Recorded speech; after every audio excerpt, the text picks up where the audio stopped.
Hi, this is Tom Kessler. Thank you for listening to this video. The purpose and subject of today's video is graduate level writing for graduate students. The reason I'm preparing this lecture and offering it to you along with the checklist is because in graduate school, writing is a significant part of faculty grading criteria. And you'll have to do a considerable amount of writing. And there's an expectation of employers that when you have a graduate degree, that you're a reasonably accomplished writer. So what I wanted to do was to review with you this document and go over the rules, really guidelines that are expected in terms of writing an effective graduate paper. And that's what you see on this first page. It basically says, as you move from baccalaureate to graduate level education, writing demands and expectations increase. And so there's a little bit of an introduction, but what I really wanted to cover was the key topics of this particular document. Topic one that we'll cover is general writing considerations and requirements. Topic two, we'll talk about APA formatting. Topic three is an APA issue as well, which is how to format the cover page, the report title and subtitles. We'll talk about how to cite sources in APA, how to format your citations, how to structure and format the references section. And then finally, we'll end with a topic of tense, present, past, or future tense, focused around the word will, which students very often will not use correctly. And so we'll sort of talk about that as we go along. I've prepared this checklist and you can sort of see how it's structured in a table. And I've got the topics, and then on the left, I have the general guideline. And on the right, I try to use examples. Now, the examples that you'll see in this document are real cases or instances that I've extracted from the many student papers that I've reviewed over the years. So let's talk about topic one, writing considerations and requirements. These are general guidelines. Number 1-1, spelling and other grammatical and typographical errors. When you think about writing and you present a written product to someone else, it's a reflection of yourself. It really says, here's a written product that I produced, and it shows me, it shows what I am. Just like I always say, just like, how you dress at work, are you professional looking in your appearance, or less so? Do you wear sandals to work or whatever? And writing is the same way. And so we need to make sure when we do our written products in graduate school that the submissions are free of grammatical, spelling, and typographical errors. For this reason, I strongly encourage everyone to submit their work to the Writing Center at their university, or to have someone that they know and trust just read over it, because in this era of keyboards and text messaging, very often we'll just kind of make errors as we go. I'm very prone to this myself, while I'm thinking ahead about what I want to say, and I make typos and stuff. So you need to get those cleaned up. So have someone read the draft of what you've written before you submit it for grading. We have online writing centers at our various universities. Central Michigan has a very effective online writing center. University of Baltimore, where I teach, has one as well. Second guideline is no personal pronouns. In academic writing, we have to project a sense of objectivity and not personal bias, personal views. And so we just simply cannot use personal pronouns in our writing at all in our graduate papers, unless you have a very specific instance where your professor tells you to do so. So we're not going to say, I am going to give out these surveys, or our group had this problem, or we or my. We're just going to not use personal pronouns. It just introduces a level of intimacy and creates a potential for bias. And in grad school, we're always really trying to be objective and not biased in our work. And so no personal pronouns at all, any place. And so the example I cited here is, students often will say, our approach is to do such and such and so and so. Now let's talk about subsections. When we write chapters, especially if they have a significant amount of complexity, we need to break those chapters into pieces or subsections. And so when we use subsections, I always, we don't want to call it subsection 1 or subsection 2, or just label the sections with numbers or alphabet. So students have to use descriptive subtitles, and that enables the readers to more effectively get through the reports and chapters as they go. An example on the right-hand side is in a research paper or a research proposal, a subsection called the data collection approach. And that lets the reader know what's about to come in this subsection. No one paragraph subsections. And we're not writing outlines. And so you wouldn't have a subsection title and then just a single paragraph in that subsection. If that's the case, it probably can be combined with the preceding or the subsequent subsection. So, and so no subsection, no one paragraph subsections. You'll see me also say in just a second here when we talk about a paragraph itself, what's the length and structure of a paragraph? And I often say to students who don't write a lot, and it's been a while since you were in school, writing is use it or lose it. And if you don't write a lot, it's really easy to forget. And so students get out of school and then they tend to forget this concept of indenting in paragraphs. And so, you'll see the writing, and there's just never any break in the writing. It's just this wall of words. And so in terms of paragraph length, you should never have more than 6 sentences in a paragraph. If you've got 20 sentences without a break, you have a problem. So paragraph length has to be managed. No one sentence paragraphs either. No, not too short, not too long. A one sentence paragraph starts to look like an outline. We just don't do them. You're not writing an outline. So single sentence paragraphs should really be combined with the next paragraph. And then 133, no extremely long paragraphs. I call them paragraphs of doom. I had a professional organization one time warn me about submitting a wall of words. And so these are overly long paragraphs. So, I mean, if your paragraph is a page and a half, it's not a paragraph. So paragraph length has to be managed and has to be managed effectively. It's extremely common for me to receive papers where there's no paragraphs at all. There's just a massive amount of writing. Sometimes students will believe that when you get to answer questions, that the answer for a particular question is just one set of words with no paragraphs. But even if you're in a question answer format, you still need to group your responses into paragraphs. Indenting, all paragraphs have to be indented in APA style. A paragraph, what is it? It's a collection of sentences related to a central theme or topic. If you've got 2 pages of sentences, they probably don't relate. They're probably a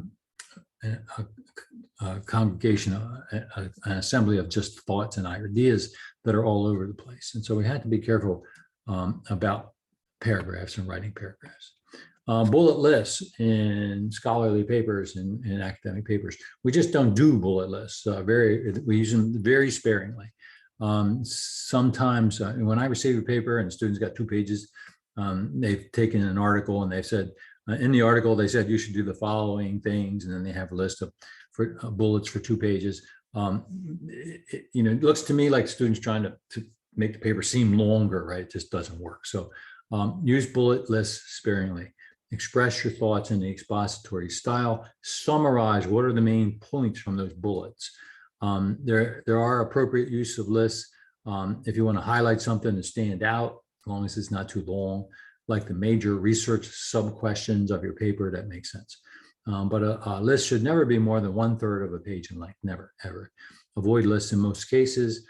Inappropriate uses of a list, inappropriate, especially when presenting a review of literature and other factual content, to use long bullet lists.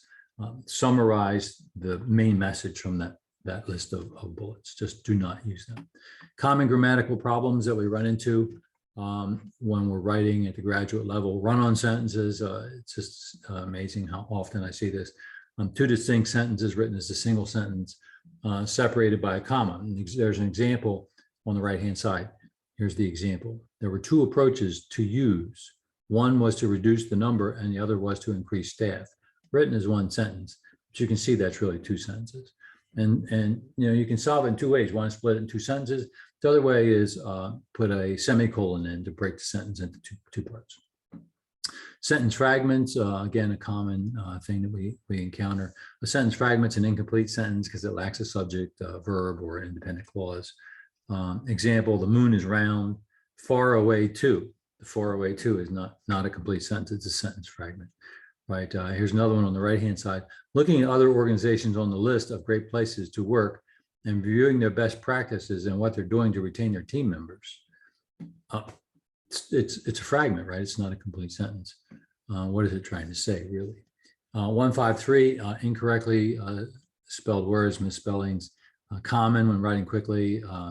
Modern technology has made this very common. It's easy to use wrong words.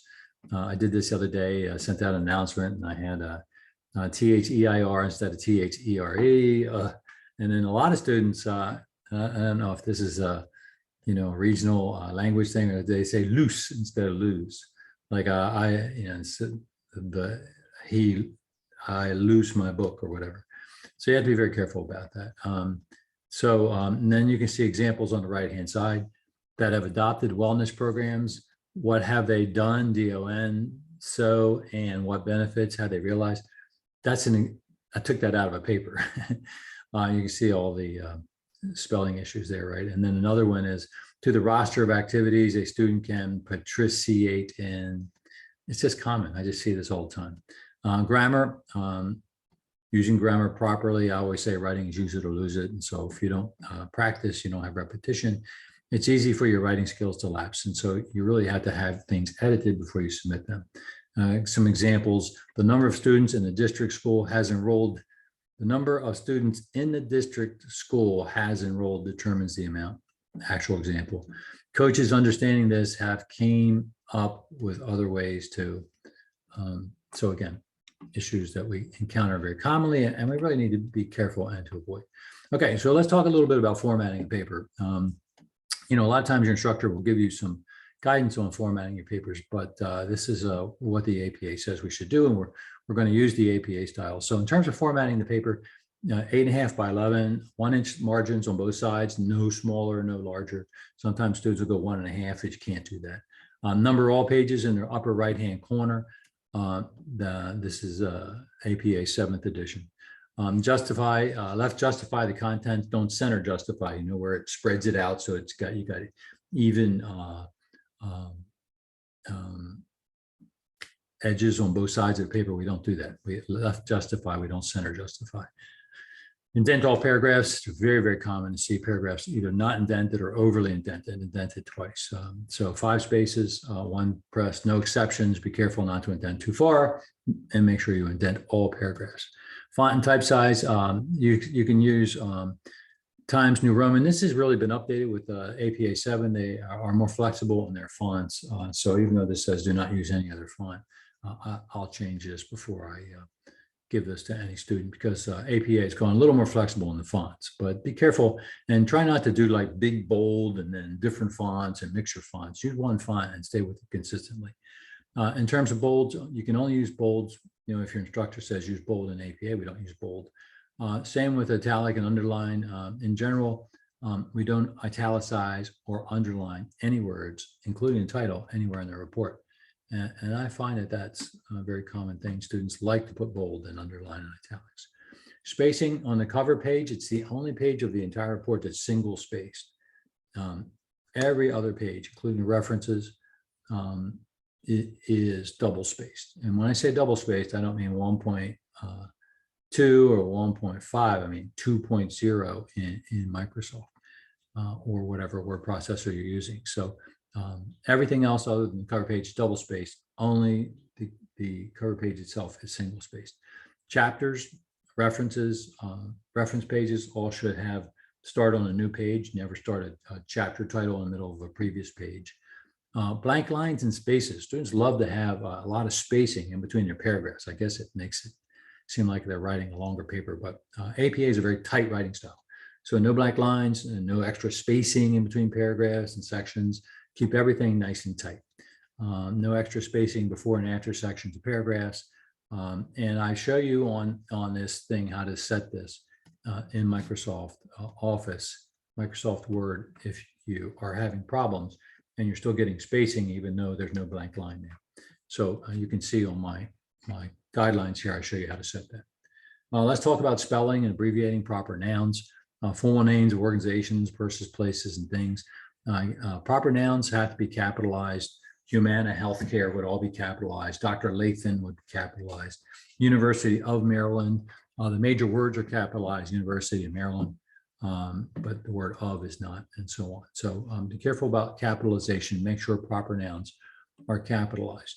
In terms of long names that you don't want to keep repeating through over and over throughout your report, you can abbreviate a long name.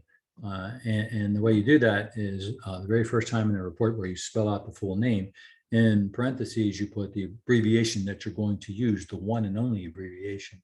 Now, if you're going to use two different forms, short forms of the name, then you need to put both of those in the parens, because I find students sometimes will say University of Maryland, and they'll say the school, and then they'll say UM and the school and the university, and they'll switch. So you can't do that. When you put a name in parentheses, that's what you have to call the organization or the proper noun thereafter throughout the paper. So lots of examples here, and you can see how this looks, right? So, and you can see the incorrect example on the right-hand side.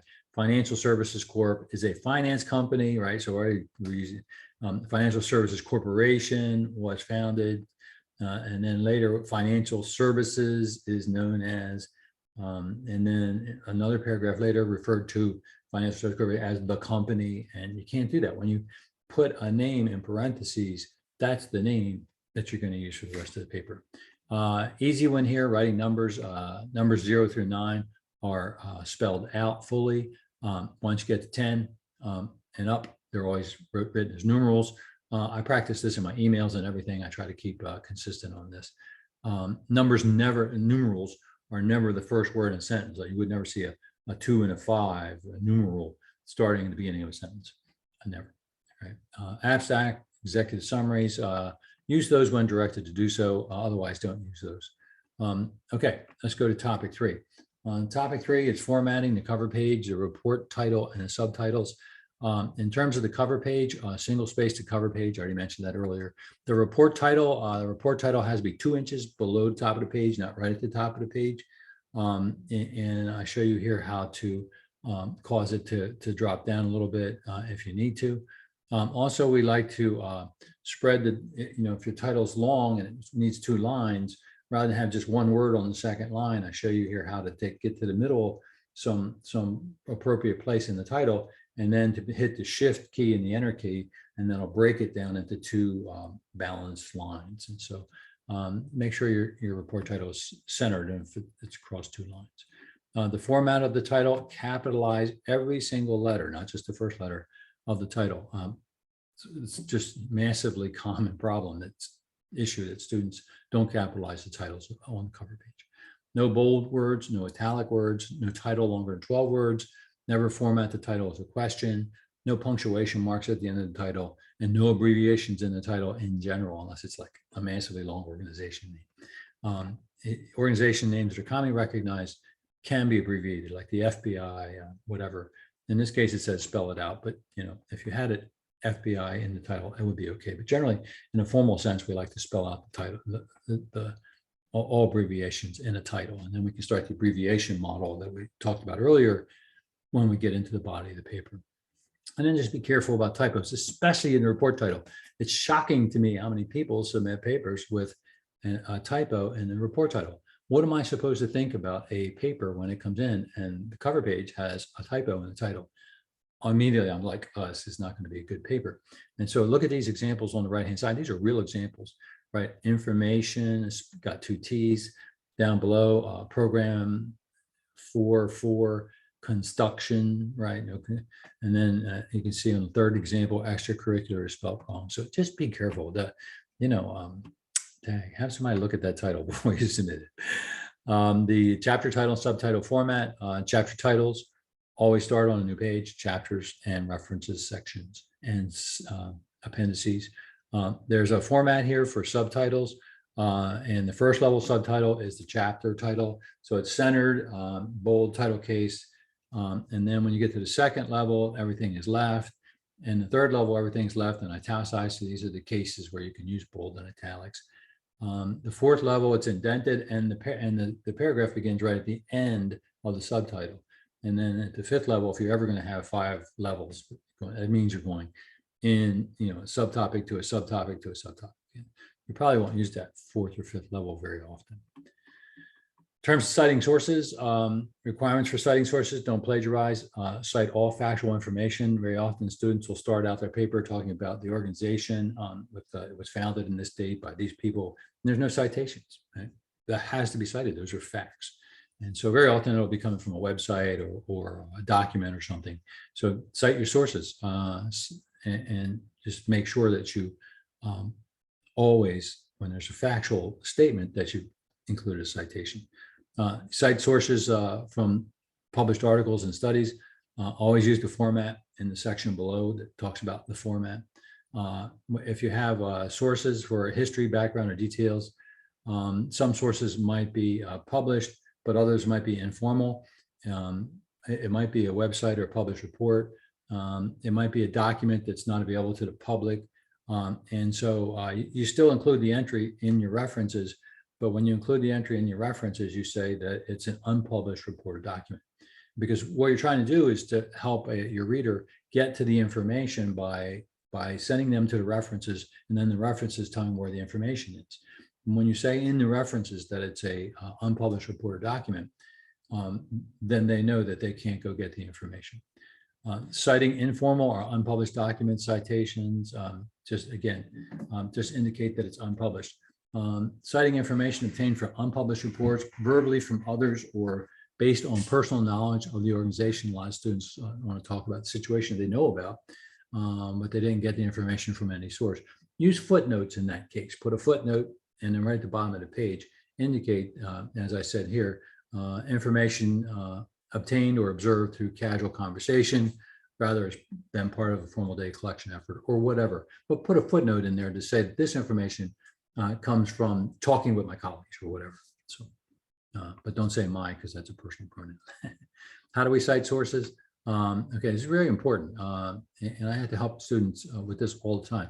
No dangling citations. Never, ever, ever, ever would you have a citation sitting outside of a punctuation mark between 2 sentences. We just don't do this. It's not the way you do citations, right? So you can see on the right-hand side, many leaders do not understand transformational leadership, period. Kessler 2000, never, as soon as I say, oh no. And so it has to be inside that sentence. Now, what that means is that citation applies to that sentence, right? And you can do it one of 2 ways. You can have the citation at the end, or you can begin the sentence with the citation. Kessler 2000 found that many leaders do not understand transformational leadership. If you start it with a citation, then the name's outside the parentheses. Important to remember. If you have an entire paragraph of information that all came from the same source, generally, you start the paragraph out by saying Kessler 2000 found, and then the rest of the paragraph is generally considered to be paraphrased from that source. Or you can cite each individual sentence. In a paragraph, you might have 3 different citations. And so in that case, you need at the end of sentence 1, a citation in sentence 2 and sentence 3 or whatever. And so from a stylistic perspective, what's the right way to do it? It's better stylistically to have some paragraphs that are fully cited at the beginning, and then other cases where there's individual citations within a paragraph. Stylistically, it's just better to do that. How do we format the citations?